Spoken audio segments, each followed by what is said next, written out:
Boa tarde, bem-vindos a mais uma edição do Visão de Jogo. Cá estamos para a nossa moderação, quem tem a moderação e quem tem a posse de bola. Portanto, aqui é um futebol de posse, mas a posse de bola é distribuída. O meio de comunicação é o passe, não é? E hoje é especial porque temos o Jorge Maia, naturalmente, para jogar com o número 6, diretor de jogo e do jornal O Jogo, não é? Eu que posso jogar em qualquer posição. Portanto, basicamente sou um polivalente, um multifunções, mas temos aquilo que nos faltou muito durante os últimos tempos, que é um número 9. Alguém que de facto decida os jogos e consiga dizer as opiniões mais certas e mais certeiras, que é um número 9 como o Domingos. Bem-vindo, obrigado por aceitar o convite. Obrigado. E eu, muito agradecido por estar aqui. Cá estamos. Sem mais, arrancamos, vamos falar de futebol, que é aquilo que nos apaixona. Tivemos uma jornada de taça esta semana. O Benfica 7-0 Estrela da Amadora, a estreia do João Pereira no Sporting, frente ao Amarante. A estreia será mais a sério amanhã no jogo com o Arsenal. Falaremos disso também, mas o assunto do momento claramente que é a derrota, mais uma, terceira consecutiva do Porto em Moreira. Frente a um bom moreirense, também há que dizer isso. Deixa-me começar por dizer isso. Acho que esta equipa do César Peixoto, que é no fundo um prolongamento da equipa do Rui Borges, acho que o César conseguiu pegar no trabalho que estava a ser bem feito, não quis inventar o futebol, não quis inventar uma nova equipa, tem a sua identidade, é verdade, mas é uma equipa que tem aquilo que eu chamo a inteligência de saber esperar os seus momentos no jogo. E ontem acabou por conseguir esperar por esses momentos e depois, sobretudo, aproveitar esses momentos. Embora me pareça, e isto é a minha opinião e lançava aqui o debate para nós conversarmos, começando pelo Domingos, embora me pareça que esse aproveitar dos momentos teve muito a ver em aproveitar os momentos de incompetência do Porto no jogo. O que te parece? Sim, acima de tudo, não foi um jogo bonito em termos daquilo que toda a gente gosta, que é também haver oportunidades de golo. Na primeira parte viu-se o Moreirense com um bloco baixo, um Futebol Clube do Porto muito mais controlador, muita circulação. O Futebol Clube do Porto acaba de ter ali uma situação que poderia ter chegado ao golo, mas mesmo assim não se pode considerar uma oportunidade, que é aquele remate do Namasso à entrada da área. Mas de resto, depois o que acontece é o golo do PP, que é um bom cruzamento e um bom golo. Na segunda parte já foi diferente, vimos um Futebol Clube do Porto que permitiu que o Moreirense, não sei se isso seria uma estratégia por parte do César Peixoto em fazer com que a segunda parte fosse diferente, até porque estamos a falar de um jogo de taça, um jogo a eliminar, e é natural que o Moreirense tivesse que fazer muito mais do que aquilo que fez na primeira parte. O Moreirense na primeira parte não criou praticamente situações de golo também, a não ser o golo que é um bom cruzamento. Esperou esse momento.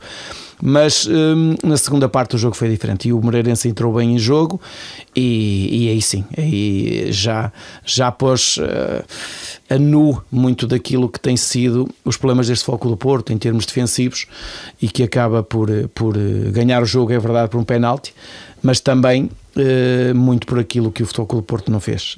Eu, se não estou errado, a única oportunidade que o Porto tem é uma do Namasso, de uma situação de transição em que pode jogar no Fábio Vieira e que acaba por rematar, na minha opinião, e bem a decisão dele em rematar, porque os defesas naquela altura abriram os dois e deram-lhe todo o tempo e todo o espaço para poder finalizar. Aquilo é um penalti à entrada da área. Sim. E ele acaba por pegar mal na bola e acaba por rematar ao lado. Portanto, é essa a única oportunidade que o Futebol Clube do Porto tem flagrante e que pronto, se acaba por ditar um jogo que elimina o Futebol Clube do Porto e volto a referir, deixa a nu algumas debilidades e algumas fragilidades que a equipa está a demonstrar, mas também muito pelo aspecto anímico, psicológico, lado mental. Aliás, o Vítor Bruno falava no final do jogo na Flash, quando lhe perguntaram se era mais uma questão tática que tinha que trabalhar durante a semana ou uma questão mental, ele incidia na questão mental. São dois jogos que ficaram para trás muito ingratos.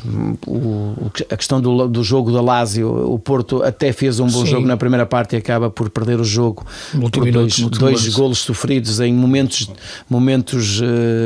ou o tempo em que sofre os golos, a acabar a primeira parte e depois na segunda parte a acabar o jogo, portanto acaba por ser dois momentos que decidem o jogo. E depois o jogo na Luz, que é um jogo que faz história pela negativa e portanto isso parece que não pesa muito numa equipa e é natural que uma equipa vá para um terceiro jogo a eliminar numa Taça de Portugal, que vá com uma pressão muito grande e um jogo difícil. Verdade seja dita que das 5 equipas, seria os 5 grandes, o Futebol Clube do Porto tinha a tarefa mais difícil jogando fora com o Moreirense, não é? Disseste ir para o jogo com uma pressão muito grande. Jorge, achas que foi mesmo isso? Foi não aguentar a pressão? Esta equipa do Porto, estou aqui lançando temas que podemos ir abordando, porque é uma questão de ser uma equipa jovem, uma equipa onde falta, na minha opinião, até alguma liderança dentro do campo, um grito forte dentro daquilo que tem que ser o que é a marca Porto, não é? E o aguentar a pressão dentro da dimensão de um jogo destes, tudo que está criado dentro do universo Porto, que não é... Falámos da equipa, mas teríamos que falar também do clube.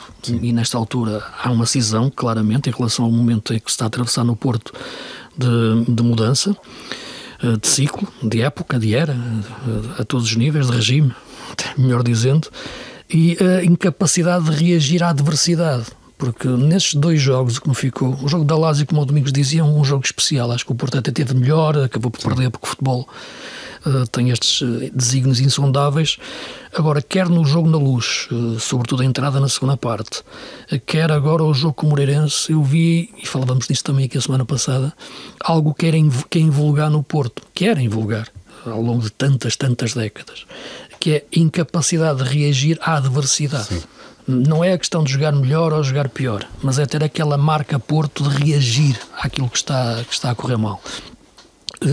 Tenho muita dificuldade, sinceramente, em ver isso como um problema de treinador, neste momento. Embora o treinador, naturalmente, tenha sempre que responder e ser responsável, mas ser responsável não quer dizer que seja culpado. São coisas um pouco diferentes. Aquilo que me parece é que esta equipa não tem essa liderança forte dentro dela, dentro do campo, quem agarra a equipa dentro do campo, e na reação à adversidade a equipa encolhe-se. E o lado tático, quer o lado mental, parte-se e a equipa deixa de existir em campo. O Porto, depois de ontem sofrer o 2-1 perto do minuto 75, 76 por aí, não voltou a criar uma oportunidade. Sim. E quando eu a semana passada dizia que o Porto deixou de saber jogar clássicos, não me estava a querer referir exatamente à questão de Vítor Bruno por Sérgio Conceição. Não é só isso, embora o Sérgio tenha o ADN Porto, mas era que sabíamos que o Porto, estando bem ou estando mal, jogar um jogo difícil, que quanto mais difícil fosse, mais a equipa crescia. Agora está a acontecer ao contrário. A equipa está sem colher e não aguentou a pressão. O que é que te parece? Sim, acho que obviamente não aguentou a pressão com que vinha dos 2 jogos anteriores. Acho que é inevitável que isso também seja o resultado de uma equipa que é uma equipa nova, ou seja, uma equipa que está a ser construída este ano. Mas nova ou jovem? As duas coisas. O Vítor Bruno está a fazer uma equipa nova, perdeu vários jogadores importantes de uma época para a outra. Praticamente toda a defesa é nova e é toda nova. Se jogar o Martim Fernandes é mesmo toda nova. Há jogadores novos no ataque, por exemplo, Samu é um jogador novo. É toda uma forma de jogar nova com os jogadores jovens. E eu sublinho este lado porque acho que é relevante nessa capacidade de reação. Estás a construir uma casa nova e estás a construí-la com tijolos que ainda estão pouco firmes, ainda são jogadores que ainda não estão capacitados precisamente para lidar com estes momentos. Ia buscar um exemplo do jogo do Clássico com o Benfica. O Otamendi comete o erro que vale o golo do Porto, marcado pelo Samu. E percebe-se que o Otamendi sentiu aquele momento durante 3 minutos, porque passado aqueles 3 minutos o Otamendi era o mesmo central que nós conhecemos, era o mesmo chefe, patrão da defesa que costuma ser, não ficou... A tal reação à adversidade. Exatamente, não ficou a pensar mais naquele erro, não ficou a pensar devia ter feito melhor naquele momento, distraído com isso. É um jogador experiente, um jogador que já errou muitas vezes e que sabe como é que os jogos funcionam. Mas a opção do Porto em construir o plantel desta maneira foi consciente. Eu acho que eu não tenho a certeza de até que ponto foi uma opção. o Porto tem tremendas dificuldades financeiras. financeiras. Entrar pela questão do debate que tem sido criado em relação à manutenção ou não do PEP, independentemente da questão financeira, independentemente da questão do que foi o processo eleitoral. Ter um jogador como o PEP, mesmo que jogando pouco, dentro do balneário, como grito de liderança, sim, não seria importante? Seria, certamente. Aliás, o próprio Vítor Bruno falou disso de forma muito clara, que faltava essa voz. Apontou o Marcano como essencial no plantel por aquilo que ele consegue dar no balneário, não consegue dar em campo ainda, porque ainda está a recuperar de lesão. E quando ele diz isto, o Marcano está certamente a falar de jogadores experientes capazes de aportar à equipa um grito no momento em que a coisa está a correr mal, uma chamada a reunir, essa capacidade que o Porto costumava ter. E qualquer equipa deve ter, mas o Porto ainda mais. Deixa-me perguntar isso ao Domingos, porque a experiência dele, como é evidente, não tem comparação com a nossa, que é...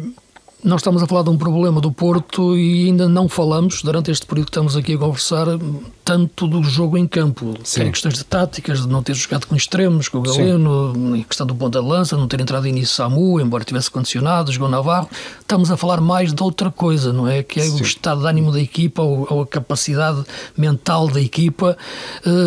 E o problema parece que está não no relevado, ou pelo menos não começa no relevado, mas sim no balneário.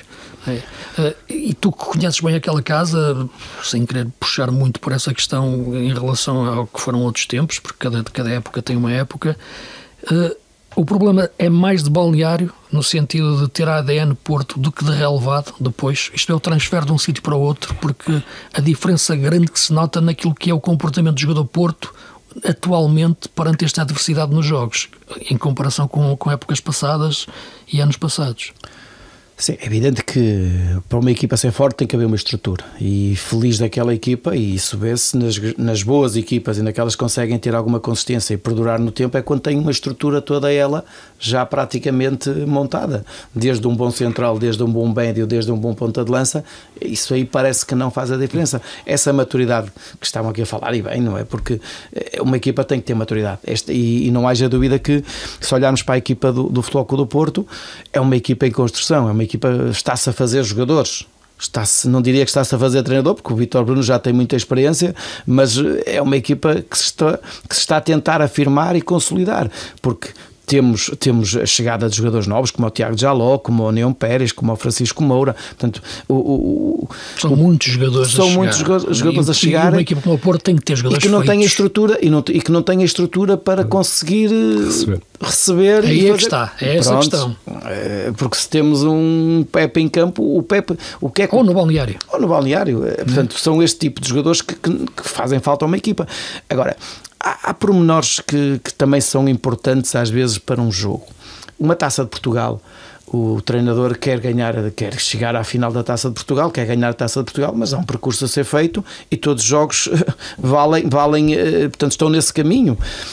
Quando tu fazes tens as tuas opções para esse jogo, tens de ter algum cuidado também naquilo que fazes, porque às vezes essa mensagem é interpretada pelos jogadores, não é? Porque eu não sei se o Samu estaria em condições ou não de nos jogar, mas deixar o Samu de fora e pôr um Fran Navarro que tem jogado pouco e com todo o valor que possa ter, é este cuidado que tem que se ter ao fazer uma equipa. Mas ele está a desvalorizar o jogo, está a apostar tudo nesta competição, não está. Portanto, mas no Futebol Clube do Porto, nesta altura, é muito complicado fazer esta gestão em função daquilo que está para trás, das duas rotas que teve, e ter que ter opções, a pensar também na Liga Europa, mas o jogo do imediato é o mais importante, porque pode hipotecar muita coisa e pode condicionar aquilo que é o crescimento de uma equipa. Sendo um jogo decisivo, não é? Sendo um jogo decisivo. Portanto, e o Futebol Clube do Porto viveu isso ontem, não é? Viveu isso ontem porque não consegue ganhar o jogo, além disso não consegue fazer um grande jogo, e isso de certa forma leva a alguma insatisfação e leva a fazer com que haja alguma contestação em volta do que o Futebol Clube do Porto está a fazer nesta equipa. Mas volto a referir, isto um dia tinha que acontecer. Agora, perder estas referências, perder esta liderança, isto demora anos a construir, portanto, e o Futebol Clube do Porto... a reconstruir, e isto vamos ver como é que o Futebol Clube do Porto vai dar a volta a este momento, mas sabemos perfeitamente que está em um jogo pela frente que ainda pode ser um bom jogo para realmente recuperar a confiança, recuperar os níveis de motivação. Agora da Liga Europa? Sim, com o Anderlecht. Mas tem sido os jogos com um grau de dificuldade maior, onde o Futebol Clube do Porto realmente não tem conseguido bons resultados, e parece que isso também não ajuda uma equipa a crescer, não é? É verdade que a Supertaça é um jogo muito especial e que fica na memória de muita gente, mas a verdade, jogos como aqueles não há muitos, mas o Futebol Clube do Porto precisa de jogos com um grau de dificuldade maior e ganhar, para poder também ajudar esta equipa a crescer. Também acho que, se me permitem, há uma grande diferença entre o Porto, que conseguiu aquela vitória épica na Supertaça, e o Porto que joga agora. E a ideia com que eu fiquei na altura foi que o Vítor passou uma parte importante, se não toda a pré-temporada, a trabalhar a equipa para jogar de uma determinada forma, numa altura em que ainda não tinha armas como o Samu, não tinha o Fábio Vieira, não tinha uma série de jogadores que tinham estado nas seleções, e apresentou um 11 que se pode dizer alternativo, em que havia Namazo, havia Ivan Raime, havia Vasco Sousa, e aquele futebol funcionava, parecia pelo menos mais trabalhado do que aquele... Havia Galeno sempre. Sim, Galeno, mas não houve no jogo de ontem, não? Mas tu não... Que é importante, mas atualmente a introdução, por exemplo, do Samu, a entrada do Fábio Vieira, não parece ter tido esse tempo de trabalho, sim, para ser devidamente capitalizada. Ontem eu não sei se alguma vez o Samu chegou a ser servido, acho que não. E se tens um ponta de lança que é sobretudo um finalizador como é o Samu, tens de ter uma equipa que sirva, que funcione para ele. Jorge, nós olhamos para momentos da equipa e temos, durante o ano, a equipa atravessa, feliz daquela equipa que consegue ser regular e atravessar sempre um bom momento. Quando as equipas estão bem, nós olhamos para o banco e parece que todos são bons. Quando a equipa está mal, parece que não há soluções nenhumas no banco, não se tem nada. Portanto, eu acho que o Futebol Clube do Porto vive esse problema, que é ter que fazer jogadores, ter que conseguir ter um leque de jogadores que lhes permita poder mexer na equipa e fazer a gestão. E o Porto nesta altura não tem. Esta altura não tem. Porquê? Porque pelos resultados que têm acontecido, pelos níveis, como eu disse, os níveis de motivação não serem os melhores nesta altura, e o contexto que atravessa é de tensão, é de pressão, é de ansiedade, é de nervosismo. Portanto, cada jogo agora torna-se mais difícil, e isso leva-nos às vezes a fazer essa leitura, que é olhar para o banco e assim, quem é que temos no banco? Temos ninguém. Mas o Benfica parece que hoje tem um plantel riquíssimo, muito bom, e há coisa de 2 meses atrás parecia que... Portanto, isto é muito em função daquilo que a equipa... Mas é que isto é o pior habitat para fazer crescer os jogadores. Pronto, por isso é que eu estou a dizer, Luís. Por isso é que a ganhar ajuda e sobretudo a ver jogadores, porque a ideia que me deu no jogo de ontem, sinceramente, em relação à segunda parte do Porto, é que vejo muitos jogadores a esconderem-se do jogo. Não vejo jogadores a pedir a bola, dá-me no peito, eu saio a jogar, eu vou assumir. E vou dizer um jogador claramente que eu acho que está numa baixa de rendimento enorme comparando com a época passada, que é o Varela. O Varela era um jogador que à frente da defesa assumia o jogo, e agora o Varela muitas vezes não o assume, não pede, tem que ser o Nico a vir atrás, a pegar na bola e a começar a construção. Não vejo ninguém a assumir-se dentro do campo, vejo muitos jogadores a esconderem-se um pouco, a não irem àquela bola, porque aquele problema não é meu, e este é o que eu estou a notar nesta equipa neste momento, e isso de facto é um vírus que entrou dentro da equipa e que não é muito difícil de tirar, porque eu nem quero entrar aqui na questão de que quando se fala em margem de crescimento é porque imagina-se logo que há qualidade para crescer. Estes jogadores do Porto terão a sua qualidade ou as suas qualidades. Agora, dimensão e nível de exigência Porto, o Porto assumiu pelo menos agora uma dupla de centrais, Neumann Pérez, Tiago Jaló. Teve ali várias hesitações ao longo da época, a questão do Zé Pedro, a questão do Otávio, e estes dois centrais, nenhum deles tem uma voz de liderança. E o primeiro golo que o Porto sofre é imperdoável a nível de alta competição. Estás a falar do golo do Moreirense. Sim, do golo do Moreirense. Um momento em que uma bola sem pressão, uma bola descoberta, no momento do cruzamento, e depois uma clareira aberta entre dois centrais para o ponto de lança do Moreirense e escolher para onde queria cabecear. Isto é tático, isto é mental, isto é falta de qualidade, as coisas a crescer, é tudo junto. Sim, Luís, eu concordo e isso é bem visível o que tem acontecido. São erros que têm que estar erros. E eu estou-me a lembrar, por exemplo, do jogo da Luz, aqueles golos como o Porto sofre com os laterais, os dois laterais envolvidos, e no momento da perda da bola, em que o Benfica aproveita muito bem pelo Di Maria, acaba por fazer aqueles golos com aproveitamento de perdas de bola naquela zona.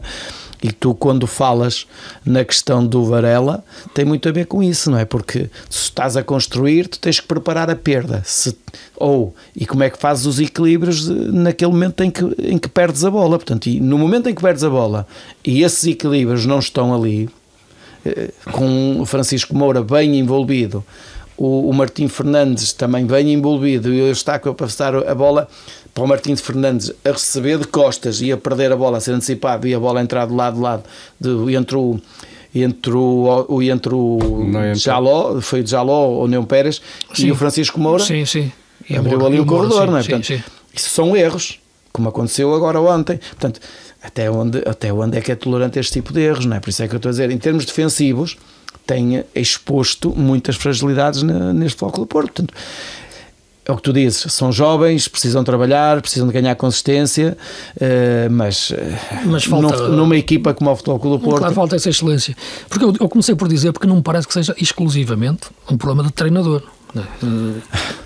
Isto é, porque há muitas vezes tu detectas que falta uma ideia de jogo ou falta uma capacidade para reagir ao jogo taticamente, independentemente de jogar a Samu de início, ou jogar com Galeno, ou jogar PP, ou desapareceu o Ivan Raime, que acho que é um desaparecimento um pouco misterioso em relação ao nível que o jogador estava a atingir, também tendo que crescer, mas é com os jogos que cresce, porque a qualidade está lá, e outros jogadores, como tu referias, de início da época, que estiveram bem, como o Vasco, por exemplo, que sim, teve um contributo muito importante no início da época como médio, no meio campo do Porto, perceber que se neste momento, e olhando toda esta conjuntura, porque não é fácil, em relação àquilo que é a questão do clube, e curiosamente até os jogos fora se tornam mais difíceis, porque a hostilidade que vem da bancada, muitas vezes os adeptos estão com a equipa, não parece que já estejam com o treinador. Isto depois às vezes cria ali um ambiente muito difícil, como ontem senti em muitos momentos. Agora, a mim não me parece que, olhando tudo isto que estamos a descrever da equipa, dos problemas que a equipa tem, que o problema do Porto seja prioritariamente, muito menos, uma questão de treinador.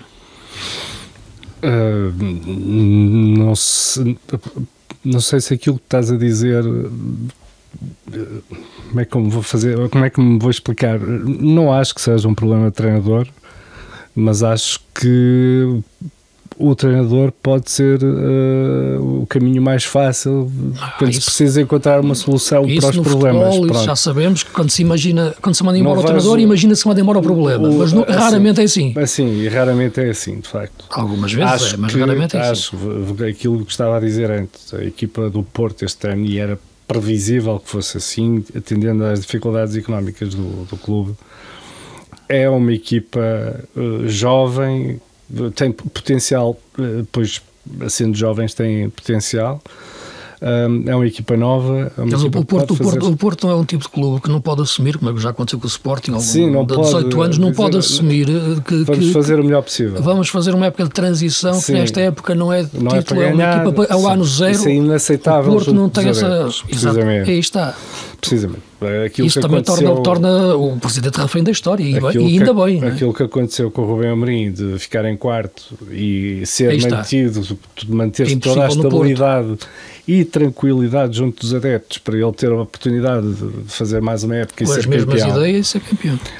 Isso é algo que no Porto, imagino que no Benfica também, porque é um clube que tem o mesmo tipo de intensidade junto dos adeptos e de altos e baixos, passam da euforia total para a depressão completa. Isso torna as coisas muito, muito, muito difíceis.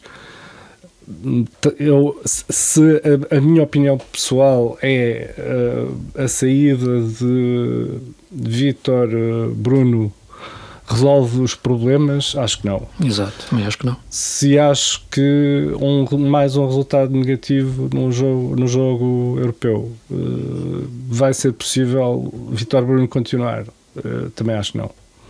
Talvez. Difícil, não é fácil. Não é fácil. Tu tens a experiência como treinador, sabes melhor do que nós. Não é uma situação. Independentemente da competência, o resultado é um argumento demolidor. Não é? É evidente. Nós estamos a falar de um clube estamos a falar de um clube que joga sempre para conquistar os títulos, mas sabíamos que este ano ia ser diferente, em função daquilo que foi a mudança, quer de presidência, quer de treinador. É evidente que havia muita expectativa em relação ao que é que ia ser este Futebol Clube do Porto. No primeiro jogo criou-se aqui uma grande o jogo da Supertaça abriu aqui acho que aqueles que estavam com algum receio em relação a este Futebol Clube do Porto viram ali um jogo que realmente poderia marcar uma época pela positiva. A verdade é que o Futebol Clube do Porto nunca conseguiu, nos jogos mais difíceis, conseguir ter um jogo bem conseguido, e portanto é natural que nesta altura haja esta contestação muito em função daquilo que foi a mudança. Sim. Muito em função daquilo que foi a mudança, porque há pessoas, quer se queiram, quer não, há muitos adeptos que ainda estão agarrados muito ao passado, há pessoas que também ainda estão, de certa forma, ligados àquilo que foi a questão das claques e essas coisas. Portanto, essa contestação, sabia-se que isso poderia acontecer se não houvessem resultados. E este alarido é muito isso que está a acontecer. Agora, é evidente que temos... E quem gosta do Futebol Clube do Porto... Os próximos 3 jogos serão decisivos, não é? São decisivos, e não se espera que o André e que o Jorge Costa tenham que fazer isto muitas vezes, porque não é isto não é o Futebol Clube do Porto. Claro ter que vir defender uma equipa, defender um treinador, e eu compreendo perfeitamente... Aquilo faz-se uma vez, não se faz mais. É isso, eu compreendo que isso tenha que ser feito porque estamos a falar de uma equipa que sofreu uma transformação de plantel e, portanto, a tolerância, acima de tudo, até que ponto é que vai haver tolerância neste Futebol Clube do Porto? É isso, porque eu acredito que o Porto até possa ganhar no Anderlecht, mas de certeza que pode correr o risco mais à frente de ter outro resultado, porque é normal, eu já o disse isto, neste momento temos um Futebol Clube do Porto que está a construir uma equipa, temos um Sporting que está bem consolidado e aqui o comboio está a andar, é só mesmo não mudar a agulha, nem não fazer nada para o Sporting continuar, porque está bem. O Benfica recuperou e bem, os níveis de jogo e de motivação e de confiança, e vê-se um Benfica diferente. Agora, o Futebol Clube do Porto ainda está com esta dificuldade. Deixa-me só dizer, vamos já, para mudar de tema, claro que hoje houve mais jogos nesta eliminatória de taça, mas é natural que percamos mais tempo aqui a falar do Porto, porque é o grande tema do momento. É algo que me perturba atualmente no futebol moderno e está-se a tornar cada vez mais hábito. É que aquele final dos jogos em que os jogadores são sujeitos àquele momento de contestação das bancadas. Já aconteceu com o Benfica, época passada, para recordar, e esta época ainda, na questão do Schmidt, já aconteceu com o Sporting muitas vezes no passado, há pouco tempo também vimos no Boa Vista, no Braga, em tantos clubes. E vendo ontem também aquele cenário, os jogadores serem sujeitos a irem ter com uma bancada que é uma turba de adeptos, que tem toda a legitimidade para estarem descontentes e contestarem, mas que efeito mental tem naqueles jogadores estarem ali sujeitos àquela humilhação e àqueles insultos por parte de uma multidão de adeptos, sobretudo num grupo mentalmente já frágil. Dizer também que o Vítor Bruno deu 2 passos em frente e assumiu a bancada e encarou a bancada. Sabe-se lá o que lhe terá-lhe passado pela cabeça naqueles momentos. Será uma metralhadora de emoções. Mas para um grupo, Domingos, que é sujeito a isto, e eu vejo isto acontecer tantas vezes, há necessidade disto? Não é a melhor equipa voltar para o balneário do que ser sujeito a uma coisa destas? Eu sinceramente não gosto de ver. Não gosto de ver, acho que é expor-se E é como tu dizes, e bem, estar ali parece que estamos perante o tribunal a justificar como é que as coisas... Perdemos um jogo, perde-se um jogo. E é evidente o que acontece com o Benfica, aconteceu com o Braga, aconteceu com o Sporting, acontece com o Porto, perdemos um jogo. É o que a equipa sente e de repente é uma humilhação. Temos consciência de que aquilo que vem das bancadas não é do melhor, em termos Por isso, amigo, para um grupo já tão debilitado, não é? Eu não sei, há formas de recuperar a equipa, não é? Sim, por isso é que também há psicólogos agora nas equipas técnicas e por aí fora, não é? A liderança também é parte muito daí, não é? Exatamente. A forma como tu tratas o teu grupo e identificas o teu grupo, porque, Luís, o Jorge é um tipo de jogador, tu és outro. A minha mensagem, se calhar agressiva para o Jorge, faz com que ele não renda. E se calhar uma mensagem de carinho ele até vai render, e aqui ao contrário, não é? Exatamente. Portanto, isto nós temos que ter aqui um equilíbrio daquilo que é aquilo que nós achamos que é o melhor para cada jogador, não é? Eu acho difícil que aquilo faça bem a algum jogador, mas... Agora, a partir do momento que se cria uma rotina de ficar no fim do jogo e fazer isso, é evidente que tem que se fazer a mesma rotina que se faz sempre, é chegar lá, agradecer, fazer a roda, mantém-se a rotina, bate-se palmas, agradece e vai-se embora. Portanto, mas tem que se manter essa rotina. Agora, o tempo... Eu não quero. Tu é que és treinador e eu não quero ter ataque de treinador. Não, mas ele se fosse. É o programa visão de jogo, também tens essa visão de jogo, portanto, também consegues ver isso. Digo-te muito sinceramente, eu se tivesse responsabilidade num clube, diria ao meu treinador depois que faria o que entendesse, mas dizia-lhe que perdemos. Vamos para casa, vamos para o balneário, acabou. Não vamos sujeitar os jogadores a uma coisa daquelas. Era o que eu fazia. Agora, respeito naturalmente que eu tinha opiniões diferentes. Eu acho que há um problema, pode criar-se um problema em termos de comunicação, e tu sabes disso. De comunhão de emoções? Não, comunicação. A partir do momento em que a equipa não perde o terceiro jogo consecutivo. Mas comunicação como, Jorge? De comunicação, de repente teres uma dificuldade muito grande de explicar porque é que o treinador não deu a cara aos adeptos, os jogadores costumam ir cumprimentar os adeptos, não foram. Vais criar uma situação difícil às vezes de gerir. Entendo. De gerir em termos de mudamos aqui o hábito que tínhamos para criar um hábito novo porque perdemos e não estamos para aturar os adeptos. Por isso é que eu estou a dizer, cria-se uma rotina, cria-se um ritual por jogo e faz sempre igual. Sim, porque não podes ter um ritual em que vais dar a volta ao estádio porque ganhaste por 3-0 ou por 3-1 e toda a gente aplaude e não sei o quê. As situações são diferentes. Eu sei, mas depois perdes e vamos para o balneário no instante. Não digo sempre, mas agora por sistema ser sujeito àquilo. Sim, eu acho, e mais, aquilo que eu posso questionar em relação àquilo que aconteceu ontem foi a duração daquele apedrejamento dos jogadores ficarem lá. Parece que longos minutos. Os próprios jogadores pareciam estar a sentir-se como se estivessem carpicados e que pronto, estavam ali, ouviam alguns insultos e pronto, e estavam a espiar pecados.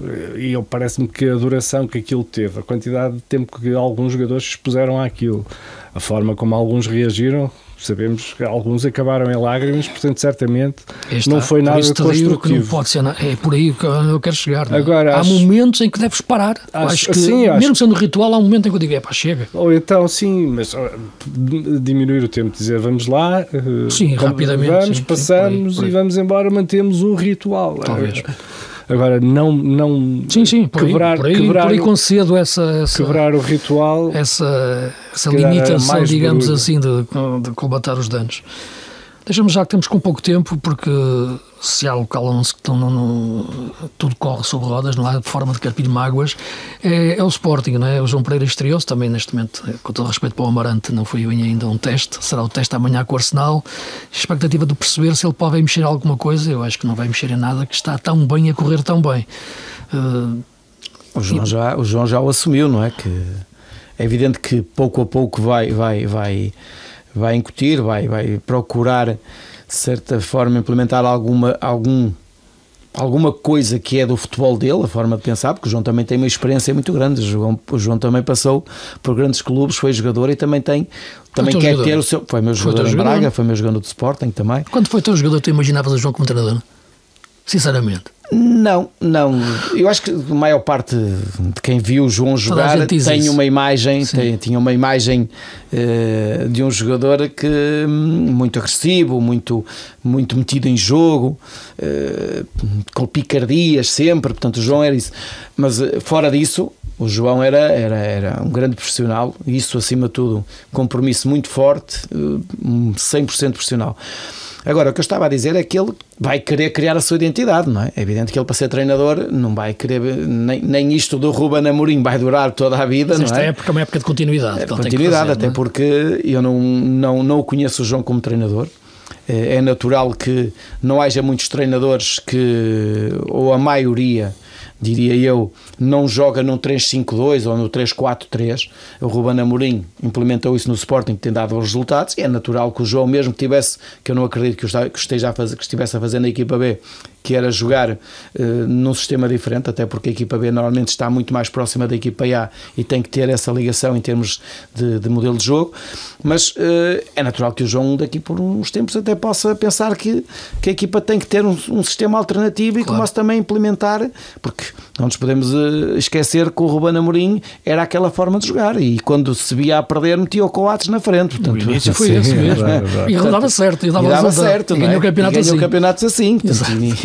Mas é... Há 1001 formas de ganhar jogos. Isso é que eu estou a dizer. Agora vamos dar tempo ao João. E olha, e uma das 1001 formas de ganhar, porque estamos mesmo a terminar, deixa-me referir, é ter um jogador com estratosférico quando joga bem, como o Di Maria. É? Sim. Aquele jogo com a Estrela da Amadora, aquele início, o Estrela da Amadora não teve tempo para sair do balneário e entrar em campo. Sim, brutal. Parecia Di Maria com 21 ou 22 anos, até pela nota artística elevada de pelo menos dos dois primeiros golos, e depois pela forma fácil, simples como as coisas saem quando o mais difícil é tornar as coisas simples, não é? As coisas saem muito simples quando um grande jogador sabe exatamente o que está a fazer. E sim, até no jornal puxamos pelo art trick do... Sim, é mesmo isto, arte, trick. Do Di Maria, apesar do resultado depois crescer para os 7-0, porque claramente o jogo ficou mais do que decidido ali, depois era mesmo só uma questão de perceber quantos golos mais é que depois naquela iam agarrados àquele arranque fantástico. E agora, muito rapidamente, o Benfica teve uma experiência, ou melhor, uma opção tática em Munique muito discutível, em que a equipa se fechou numa trincheira, agora vai jogar fora outra vez na Liga dos Campeões. É importante o resultado, é importante também o orgulho e um nível exibicional diferente no Mónaco. Eu acho, sem dúvida, acho que o Benfica fez 2 jogos. Não pode jogar da mesma maneira. O Benfica fez 2 jogos quando jogou com o Bayern e pelos vistos muito bem, não é? Fez 2 jogos, fez um jogo para perder pelo menos possível, em primeiro lugar para empatar, depois para perder pelo menos possível, para não sofrer impacto anímico de uma derrota pesada que pudesse sofrer frente ao Bayern e que pudesse pôr em causa agora terá que ter outra postura no Mónaco para poder apresentar-se no clássico inteiro, e conseguiu, e a resposta foi ótima. Agora tem de facto que voltar a ser um Benfica europeu com outra dimensão e com o melhor 11, com outra estratégia, com uma estratégia que aproxima a equipa da baliza adversária e não se limita a defender a sua, como fez contra o Bayern. Basicamente o Benfica teve a cantidade. Terá que ser por aqui, não, Domingos? Sim, eu acho que o Benfica tem, contra uma equipa que à partida, na minha opinião, e tive a oportunidade de ver o Mónaco esta semana, acho que o Benfica está muito mais moralizado, está com mais intensidade, está com mais dinâmica do que este Mónaco. Agora, estamos a falar de jogos da Liga dos Campeões. O Benfica tem um jogo esta época que haja dúvida que faz história, que é contra o Atlético de Madrid, que ninguém esperava que aquilo acontecesse, fez um grande jogo e praticamente anulou o que é o Atlético de Madrid. Mas depois com o Feyenoord já não foi tão bom, as coisas já correram mal. Portanto, isto para dizer o quê? O Benfica está à procura ainda de consolidar a sua posição em termos de Liga de Campeões. Não é o Benfica que jogou em Munique, de maneira nenhuma, não é a grandeza do Benfica, porque o Benfica jogou, eu diria, com um bloco baixo, preocupado mais naquilo que o Bayern podia fazer do que propriamente em querer procurar algo naquele jogo. e acaba por não fazer um grande jogo, mas a verdade é que aquela gestão ou aquele comportamento depois acaba por ser um Benfica diferente contra o Futebol Clube do Porto e faz um grande jogo. Sim. E isso parece que não ajudou o Benfica se calhar também a dar ali um clique, mas é um Benfica que estamos a ver crescer e um treinador às vezes tem que saber proteger a equipa, não? Não, eu diria que o Laje cada vez conhece melhor os jogadores e eu acho que o Laje deu a conhecer os jogadores uns aos outros, que acho que era isso que faltava, e hoje vemos um Di Maria que já sabe os movimentos dos colegas e isso parece que não, acho que foi a grande diferença que houve da mudança de treinador, foi o Laje conseguir pôr as peças nos lugares. O caso do Arsenal acho que é um médio e um médio de box to box e isso parece que não, esse jogador dá muita dinâmica à equipa do Benfica, portanto acho que foi isso que o Laje fez, é meter os jogadores cada um no seu lugar onde eles rendem mais e conhecerem-se como é que eles querem que a bola entre ali, e o Di Maria está a aparecer nesta altura, 3 grandes golos, mas pontapé de bicicleta fica na história porque não é um golo que se veja todos os fins de semana, mas são 3 grandes golos. Estávamos a falar do Sporting, de João Pereira, mas sempre que falamos do Sporting recordamos de outro senhor, que eu chamei-o de Smile One semana passada. Sabia o Special One, este é o Smiling One. Tu dizias há pouco, Domingos, não sei se tinhas lido em algum lado, que foram 80 segundos de Ruben Amorim e o resto do tempo o Manchester United ainda preso ao Ten Hag do início. Havia muita expectativa de perceber exatamente como é que o Ruben ia montar a equipa. Eu pensei que ele ia manter a linha de 4 pelo menos de forma híbrida no primeiro jogo, porque é muito difícil começar a jogar assim desta forma. A verdade é que fez os 3 centrais, foi o Mazraoui que foi um dos centrais, que é lateral, jogou como central, junto com o Jones, e fez o corredor direito, o Diallo, que faz a jogada que dá o gol, o que é notável porque naquele início dá a ideia que vai ser mesmo uma estrelinha para o Ruben Amorim. Depois não foi, porque o jogo foi muito difícil frente ao Ipswich, mas é muito difícil um treinador chegar e quase em unidades de tempo montar uma forma de jogar daquelas, não é? Sim, eu já tive a oportunidade de o dizer aqui há tempos que o Manchester United estava a ter paciência em termos de deixar que o Ruben Amorim continuasse no Sporting durante aquele período, fazer mais 3 jogos para depois ir para Manchester, e esse tempo podia ser aproveitado para começar a trabalhar no Manchester e consolidar dinâmicas. Agora, o Manchester queria isso, certeza.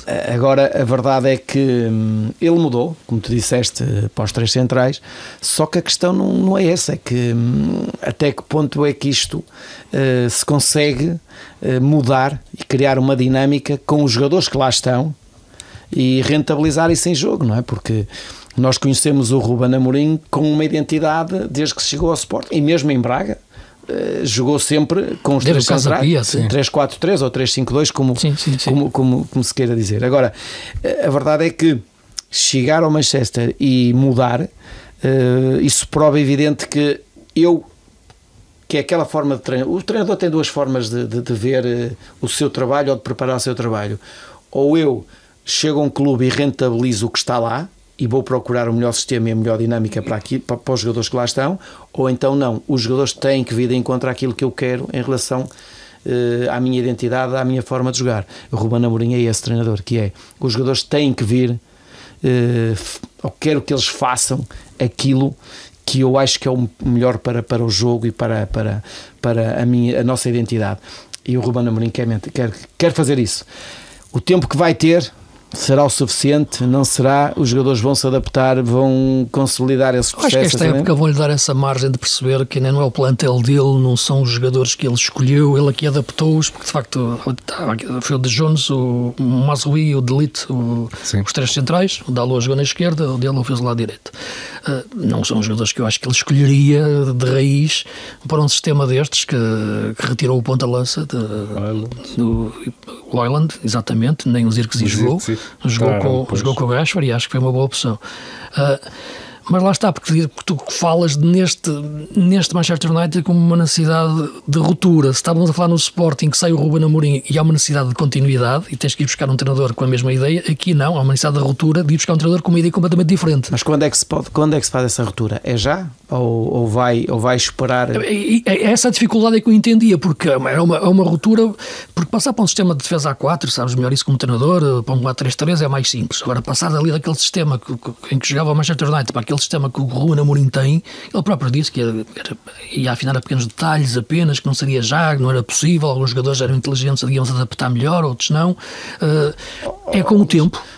Agora, esta época será uma época experimental, quase de laboratório. Estamos a falar de um campeonato competitivo, aqui as equipas, seja o Ipswich, seja quem for, joga olhos nos olhos contra uma equipa que joga com 3 centrais, e eu como treinador, quando ganho a bola, o que é que eu vou fazer? Procurar os corredores, é onde os laterais estão envolvidos, é onde há o espaço para ser em transição. Tu como adversário. Eu como adversário. Sim. Portanto, isso não é difícil de entender, portanto, é aí que o Ruben tem que dizer assim, ok, eu sinto-me confortável a jogar desta forma, mas aqui em Portugal isso não sai, não é? São poucas as equipas que fazem isso, não é? Ali, exatamente. Tens alas super... Essa questão é importante, é que é a dimensão competitiva e daquela forma de jogar num nível internacional e num nível de exigência tão alta como o futebol inglês. Por isso é que eu te estou a dizer que é quanto tempo é que ele tem para preparar isso e para conseguir passar aos jogadores aquilo que ele quer em termos de dinâmica de jogo. Por isso tem que haver equilíbrios. Por isso é que eu te digo. Ponto, por isso é que eu te digo. Uma coisa é jogar em 3-4-3, outra coisa é jogar em 3-5-2. Mas esses 3 podem ser 5. Porque se o adversário te obrigar a defender, tens que baixar e passas a ter 5 lá atrás. Sim. É uma linha de 5, não é uma linha de 3, porque passaste a maior parte do tempo a fazer uma linha de 5. Portanto, é isto que um treinador procura, não é? Eu, se jogar contra um adversário, como eu te disse, que se joga dessa forma, eu vou procurar, nem quero construir, eu quero é baixar os laterais deles o mais tempo possível, metê-los lá atrás e baixar aquela linha e fazer com que aquela linha... Claro que sim. Que seja uma linha defensiva de 5 e não de 3. Portanto, ganha a bola, não há posse, a esticar. Portanto, e Inglaterra, quantas equipas vês a fazer isso? Tu achas isso, Jorge, que é um sistema que pode ser que tanto sucesso em Portugal tenha mais dificuldades, terá sempre, mas que não tenha essa hipótese de triunfar desta forma em Inglaterra? Acho que aquilo que o Domingos disse bateu certo até com o jogo com o Ipswich. Durante uma parte significativa da primeira parte, pelo menos, que sinceramente foi a que vi com mais atenção, durante uma parte significativa da primeira parte, após o golo, o Ipswich tomou completamente conta do jogo, e essa linha de 5 jogadores do United praticamente alinhados, o Dalot sem conseguir sair, as saídas eram todas do outro lado, pelo Ahmad. Acho que de facto o nível a que se joga na Premier League, e que o nível que as equipas têm na Premier League vai colocar desafios a este sistema do Ruben Amorim, que era um sistema que funcionava muito bem em Portugal, mas que me parece que o nível geral das equipas inglesas na Premier League tornam complicado de funcionar regularmente lá. Aliás, será um desafio a percentagem, mas acho que ele não vai abdicar da identidade. Não, exatamente. Eu agora estávamos aqui a conversar e estava-me a lembrar, a questão da dinâmica e aquilo que pedes aos jogadores, por vezes não é igual. Estou-me a lembrar que o Ruben Amorim gostam que os laterais se projetem bem, não é? Os dois e bem abertos. Em geral com o pé trocado, às vezes para chegarem à frente a jogar contra as defesas. Sim. Lembras-te, no nosso europeu pela seleção, o Martínez pediu aos nossos laterais... Mas ia para jogar dentro, quase com médios centro. Pronto, mas lá está. Mas não deixa de ser com 3 centrais e com 2 laterais. Lá está, com movimentos e com uma dinâmica. Os princípios de jogo são completamente diferentes. Por isso é que eu te estou a dizer. É preciso saber o que laterais é que ele tem e como é que eles se rendem muito mais. Portanto, por isso é que isto demora algum tempo. Não demora algum tempo, não é de um dia para o outro que se consegue consolidar aquilo que é as nossas ideias. Só um exemplo, lembras-te aqui há uns anos quando o Coadrense chegou a Portugal, sim, que era o 3-4-3, ele andou a insistir, as coisas correram mal, foi ao Estrela da Amadora, ganhou com o sistema de 4-3-3, mal apanhou-se a ganhar, voltou outra vez ao 3-4-3. Isto para dizer o quê? Um treinador, quando tem isso metido na cabeça, que quer que a equipa jogue assim, é assim que ele aproveitou uma derrota para dizer que queria jogar em 3-4. Claro, era um 3-3-4 quase, não é? Aquele Porto, não é? Sim, é verdade. Isso aí acredito que o Ruben não vá mudar e vá procurar implementar aquilo que fizeram também dele. O grande Ruben Amorim, o treinador que ganhou, dos anos que foi com aquela identidade, não é? Sim, para continuar a ver o campeonato inglês e continuar a ver também, na próxima jornada, atenção, há um Manchester City e Liverpool. Sim, com o Liverpool com 8 pontos, salvo erro. Sim, o Liverpool nunca tinha perdido 5 jogos seguidos, nem 4, agora 5. O City. O City, desculpa. E agora levou 4-0 em casa do Tottenham. Sim. Olho para aquela equipa a jogar, ok, há jogadores que estiveram lesionados, há jogadores que estão a regressar de lesão, mas é incrível como é que a equipa está completamente dizimada quando perde a bola e está exposta aos contra-ataques de qualquer equipa. O Tottenham deu um amasso no City. Sim. Não pode ser só a ausência do Rodri a explicar aquilo. Eu acho que também há ali o lado mental que também não está a funcionar. Enfim, aliás, eu estava com o Domingos, estávamos a comentar o Sporting e o Manchester City. Eu achei que ali fosse uma coisa até fruto do que foi o jogo, e também o jogo foi muito especial. Mas agora está-se a notar que é uma coisa estrutural, a crise do City, não é? Sim, 5 jogos, 5 derrotas e claras da forma como foram sofridas. Eu acho que o City está a passar se calhar um momento também de transformação. Há ali muitos jogadores que estão em final de contrato e em final ou princípio de fim de carreira. E o Guardiola renovou esta semana, atenção. Eu não sei até que ponto a contratação do Rubén Amorim pelo United também não terá influenciado essa decisão, mas isto é só conjectura. Eu acho que o facto de ele ter perdido por 4 contra o Amorim, o Amorim ir para o United, se calhar convenceu a ficar mais uns anos. Acho que há muitos jogadores ali em fim de ciclo, dentro do De Bruyne, Gundogan, há vários jogadores que estão e que se calhar já não estão, também já não têm tanta fome como tinham quando chegaram. Bastante feeling, não é? Sim, e talvez explique este descalabro do City. É que estamos a falar de uma das equipas mais caras do mundo, que mais dinheiro gasta, com o melhor treinador do mundo e que tinha a forma de jogar mais afinada, mais rotinada, de olhos fechados, com muita posse de bola, com muito controle sobre o jogo. Mas a verdade é que este City descontrola-se e deixou de ter aquela profundidade que era preciso, não é? E criação de situações de golo, mesmo em Alvalade. Mas defensivamente está a sofrer muito. É isso que eu ia dizer, que em Alvalade poderiam ter resolvido o jogo na primeira parte, e depois acabam por sofrer os golos como sofreram. Mas é evidente que nesta altura estarão também a pensar qual é a razão para aquilo estar a acontecer, não é? O leque de opções, é verdade que há lesões, como o Rodri, que é um jogador importante naquela equipa, mas uma equipa que luta por aqueles objetivos tem que ter soluções também, e um leque de jogadores que lhe permita, se perder este, encaixa ali e joga da mesma maneira. Mas não tenho, e acho que isto é histórico, o City estar a ver uma situação destas com o Guardiola, não é? Agora, como tu dizias há pouco, em relação à crise do Porto, que às vezes são os grandes jogos que podem novamente fazer ressuscitar uma equipa. Por isso, este jogo com o Liverpool, mas também poderá ser, ou então pode um amasso definitivo. Sim, e o Liverpool aí pode arrancar para 11 pontos de avanço no campeonato. É um amasso muito grande. É que o City mesmo a 8 pontos continua em segundo. Falando de treinadores, estamos a falar do Guardiola, o grande duelo cá no Brasil atualmente entre o Abel e o Arthur Jorge. Ser adepto do Botafogo deve ser uma coisa... Eu acho que não há nenhum psiquiatra que possa aceitar um adepto de Botafogo nos últimos anos, porque depois de perder um campeonato, depois de ter 16 pontos de avanço, não há stock de Xanax que se resiste. Depois de perder um campeonato com 16 pontos de avanço, agora teve outros... Chegou a ter 6, pelo menos, 6, 8, mas nos últimos tempos 6, já os dilapidou, e esta jornada empatou em casa com o Vitória e já está igual ao Palmeiras do Abel. E o Palmeiras do Abel, de facto, quando agarra-te pelo pescoço, raramente larga. Mas esta semana vamos ter a meio da semana, a não perder, na madrugada de terça para quarta, penso que é isso, na altura que estamos a gravar, esse grande duelo entre o Arthur Jorge, E o Abel, a pressão agora já está toda do lado do Botafogo, não é? Porque no Brasil é curioso referir, porque em caso de igualdade pontual ganha a equipa que tem mais vitórias. E é o critério de desempate é esse. O Palmeiras está na frente. Por isso o Palmeiras está na frente e pode beneficiar do empate e da igualdade de pontos. Mas para o Arthur, para um treinador nesta altura, Domingos, como o Arthur Jorge, para fazer, tem que ganhar o jogo. Mas deixa-me ter também um ataque de treinador, não é? Se abordasse aquele jogo, eu quero ganhar este jogo, mas eu tenho que começar por fazer uma estratégia para não o perder. Isto é, eu tenho que estar vivo sempre até ao fim, porque de outra forma esta é a minha equipa, desta maneira que está tão vulnerável, pode cair logo ao princípio.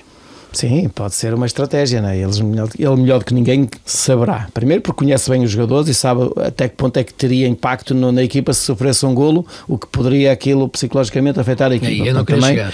Também é importante ver isso. Agora, acredito que o Arthur Jorge vá jogar numa estratégia de contenção e depois, se calhar, no momento certo, apostar no jogo.